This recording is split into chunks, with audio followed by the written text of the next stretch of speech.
బేకూబ్గాళ్లు పనికి మాలిన దద్దమ్మలు సన్నాసులు ముండమోపులు నా కొడుకులు ఇలా చెప్పుకుంటూ పోతే బీఆర్ఎస్ అధినేత మాజీ సీఎం కేసీఆర్ నోటి నుండి జాలువారే పదాలు చాలానే ఉన్నాయి. బీఆర్ఎస్ అధికారంలో ఉన్న సమయంలో ఒకానొక దశలో ఇదే తెలంగాణ భాష అన్నట్లుగా సీఎం హోదాలో కేసీఆర్ సర్టిఫికెట్ కూడా ఇచ్చారు. గత 10 ఏళ్ల కాలంలో బీఆర్ఎస్ అధికారంలో ఉన్న సమయంలో కేసీఆర్ మీటింగ్ అంటే మీడియాలో రాలేని పదజాలంతో సైతం ప్రతిపక్షాలపై విరుచుకుపోయారు.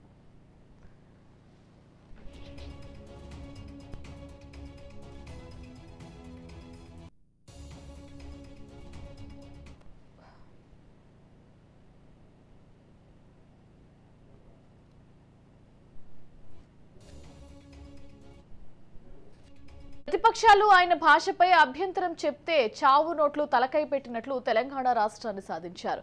నాకే ఎదురు చెప్తారా అంటూ మళ్లీ ప్రతిపక్షాలపైనే విరుచుకుపడేవారు. వరుసగా 2 సార్లు అధికారం రావడంతో కేసీఆర్ బీఆర్ఎస్ నేతలు తాము ఏం మాట్లాడినా చెల్లుబాటు అవుతుందనే స్థాయికి వెళ్లిపోయారు. ప్రస్తుతం సీన్ రివర్స్ అయింది.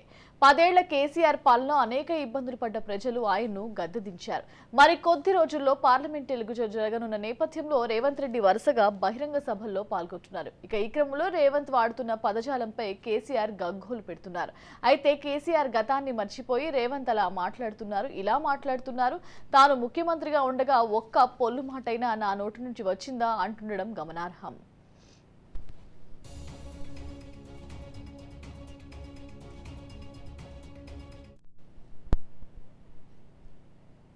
కత్తితో కోసినట్లుగా ఉండే మాటలు, సిగ్గుతో తల ఎత్తుకోలేని విధంగా ఉండేలా భాష, తన రాజకీయ ప్రయోజనం కోసం ఎవరినైనా సరే బండకేసి బాదినట్లుగా మాటలతో బాధేయగల సత్తా కేసీఆర్దే. మోడీ సర్కార్పై కోపం వస్తే కమలనాథులను కసిగా తిట్టేవారు. కాంగ్రెస్ నేతలైతే ఇక చెప్పడానికి వీల్లేదు. కేసీఆర్ కు ఆవేశం వచ్చినా, ఆక్రోశం వచ్చినా ఆయన నోటి నుంచి జాలువారే పదాలు తెలంగాణ సమాజం తలదించుకునేలా ఉండేవి. అదేం భాష అని ప్రశ్నించే వారిపై కూడా ఎదురుదాడికి దిగేవారు. మరో అడుగు ముందుకేసి ఇదే తెలంగాణ భాష అంటూ సర్టిఫికెట్లు సైతం ఇచ్చుకున్న ఘనత కేసీఆర్దే.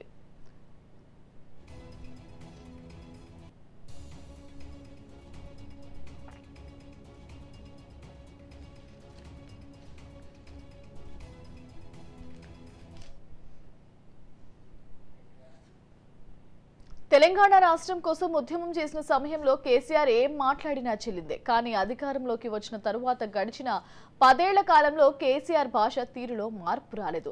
దీంతో ముళ్ళును ముళ్ళుతోనే తీయాలన్న సామెతను వంటబట్టుకున్న ప్రతిపక్ష పార్టీలోని 2-3 నేతలు కేసీఆర్ కు ఆయన భాషలోనే సమాధానం చెప్పేవారు. దీంతో తెలంగాణ రాష్ట్రాన్ని సాధించిన తనపై సీఎంపై విపక్ష నేతలు ఇలా మాట్లాడడం ఏమిటంటూ కేసీఆర్ మళ్లీ తనదైన రీతిలో పదజాలాన్ని వినియోగిస్తూ విమర్శలు చేసేవారు. కేసీఆర్ అధికారంలో ఉన్న 10 ఏళ్ల కాలంలోనూ ఇదే తంతు కొనసాగింది.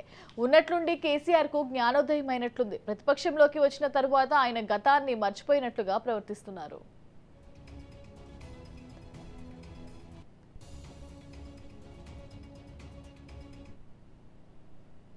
ఓవరాల్ గా ఇదే అంశానికి సంబంధించి మరింత సమాచారం మా ప్రతినిధి మహేందర్ అందిస్తారు. కేసీఆర్ ప్రసంగం అంటే దాదాపు తెలంగాణ ప్రజలే కాదు, ఆంధ్ర ప్రజలు ప్రతి ఒక్కరు కూడా అసలు కేసీఆర్ అనే వ్యక్తి ఏం మాట్లాడబోతాడు, కేసీఆర్ అనే వ్యక్తి ప్రత్యర్థులకు ఎలాంటి అస్త్రాలు, మాటల అస్త్రాలు విధిస్తాడు, ఎలాంటి భాష ఉంటుంది, ఆయన సందర్భాన్ని తగ్గట్టు ఆయన పదజాలాలు కానీ, సందర్భాన్ని బట్టి మాటలు కానీ, సందర్భాన్ని బట్టి దూషణలు కానీ ఇవన్నీ ఎలా ఉంటాయి.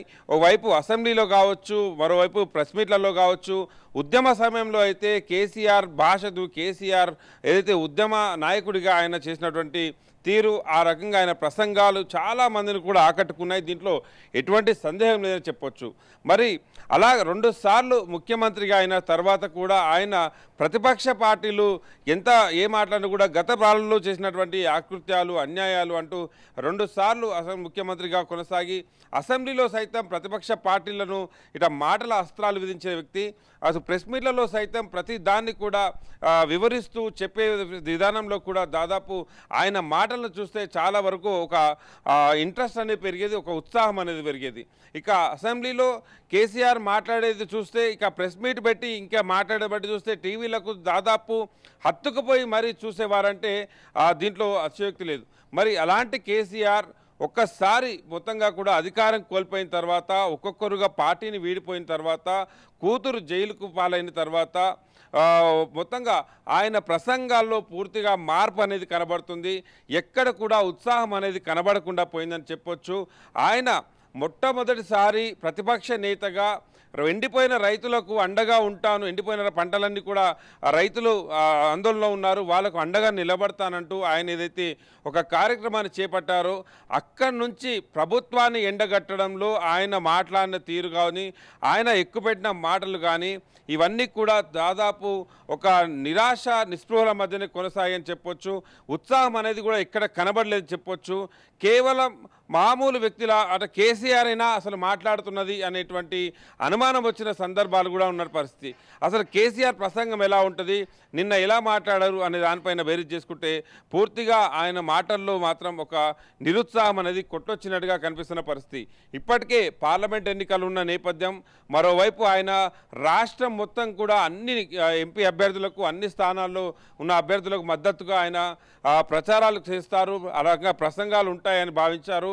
మరి మొట్టమొదటిసారి ఆయన ప్రతిపక్ష హోదాలో, ప్రతిపక్ష నేత హోదాలో ఇచ్చినటువంటి ప్రెస్ మీట్ ఏదైతే ఉందో దాంట్లో ఆయన మాట్లాడిన తీరు మాత్రం చాలా వరకు అసలు కేసీఆర్ అయినా ఇది మాట్లాడింది, ఇక భవిష్యత్తులో ఎలా ఉండబోతుంది, ఓవైపు కూతురు అరెస్ట్ అయిన నేపథ్యం, మరోవైపు నమ్మిన వారంతా కూడా పార్టీని వీడుతున్న నేపథ్యం, మరోవైపు ఉన్న నేతలందరి చుట్టూ కేసులు బిగించుకున్న పరిస్థితి, మరోవైపు ఇప్పటికే పార్టీకి సంబంధించినటువంటి కీలక వ్యక్తులంతా కూడా సలహాదారులుగా ఉన్న వారంతా కూడా వెళ్ళిపోవడం, ఇవన్నీ మాటల మధ్య, ఇవన్నీ జరుగుతున్న పరిస్థితుల మధ్య కేసీఆర్ ప్రసంగం అనేది దాదాపు ఇక తారుమారు అయిపోయిందని చెప్పొచ్చు. గతంలో మాదిరి కాకుండా ఈసారి పూర్తిగా దానికి భిన్నంగా అయిన పరిస్థితి.